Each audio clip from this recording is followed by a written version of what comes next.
హైదరాబాద్లో NSUI youth Congress ఆందోళన చేసింది. కాంగ్రెస్ అకౌంట్లు సీజ్ చేయడాన్ని నిరసిస్తూ ధర్నా చేపట్టింది. బీజేపీ కార్యాలయం ముట్టడికి ప్రయత్నించాయి ఎన్ఎస్యుఐ యూత్ కాంగ్రెస్ కార్యకర్తలు. వారిని పోలీసులు అడ్డుకోవడంతో ఉద్రిక్తత చోటు చేసుకుంది. బారికేడ్లు దాటుకొని వెళ్లేందుకు ప్రయత్నించారు కార్యకర్తలు. దీంతో పోలీసులు ఎన్ఎస్యుఐ కార్యకర్తల మధ్య తోపులాట జరిగింది. ప్రధాని మోడీ దిష్టి బొమ్మను కూడా దహనం చేశారు ఎన్ఎస్యుఐ కార్యకర్తలు. దానికి సంబంధించిన దృశ్యాలు ఎన్టీవీ స్క్రీన్ పై చూస్తున్నాము. హైదరాబాద్లో ఎన్ఎస్యుఐ యూత్ కాంగ్రెస్ ఆందోళన చేసింది. కాంగ్రెస్ అకౌంట్లు సీజ్ చేయడాన్ని నిరసిస్తూ ధర్నా చేపట్టింది.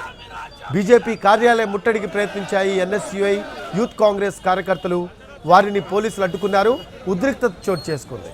బారికేడ్లు దాటుకొని వెళ్లేందుకు ప్రయత్నించారు కార్యకర్తలు. దీంతో పోలీసులు ఎన్ఎస్యుఐ కార్యకర్తల మధ్య తోపులాట జరిగింది. ప్రధాని మోడీ దిష్టి బొమ్మను కూడా దహనం చేశారు ఎన్ఎస్యుఐ కార్యకర్తలు.